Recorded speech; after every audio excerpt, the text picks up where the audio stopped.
and B vector are perpendicular, then इसका value पूछ रहा है। ऑप्शन ए 2, 3 और 4 है।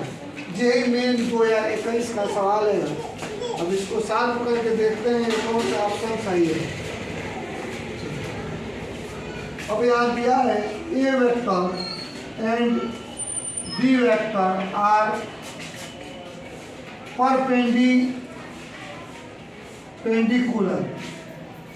तो इसलिए A vector dot B vector equal to dot निकालते हैं तो ए वेक्टर का मान फिर बी वेक्टर का मान और काश परपेंडिकुलर का मतलब होता है काश 90 डिग्री, तो ए फिर बी आकाश 90 का मान 0 होता है, पूरा मान 0। इस प्रकार ए वेक्टर डॉट बी वेक्टर का वैल्यू हो गया 0।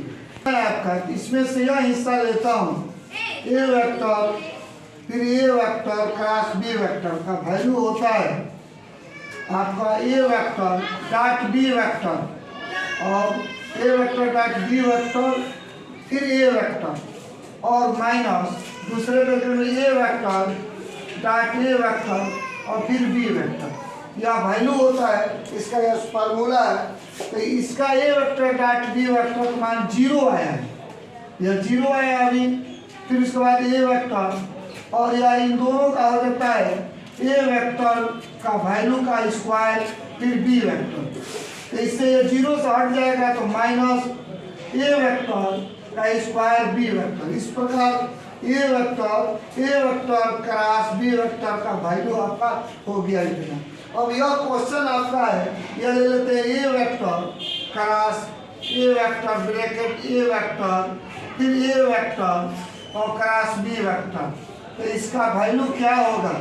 यहाँ आपको दिख रहा है ए वेक्टर फिर क्रॉस फिर आपको यह दिख रहा है ए वेक्टर और यह जो आपको दिख रहा है इतना दूर, ये इसका वैल्यू जो है आपका यह आया है। यह वाला यहाँ रख देंगे, यहाँ पर माइनस ए वेक्टर का स्क्वायर बी वेक्टर और ब्रैकेट देंगे ए वेक्टर और यह उसके बाद यह ए वेक्टर है फिर क्रॉस यह जो आपका दिख रहा है यह पहले आ जाएगा कौन माइनस ए वेक्टर का मान का स्क्वायर और यह ए वेक्टर बचेगा और cross A vector cross B vector, यह हो गया।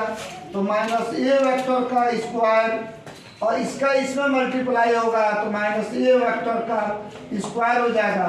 फिर उसके बाद ये आपका बच रहा है बी वेक्टर, या बी वेक्टर इसके इसमें मल्टीप्लाई कर देंगे तो फिर ब्रैकेट 1 फिर यह माइनस माइनस प्लस हो जाएगा, ए वेक्टर पर पावर 2 to 4 हो जाएगा बी वेक्टर। इस प्रकार ऑप्शन 4 सही।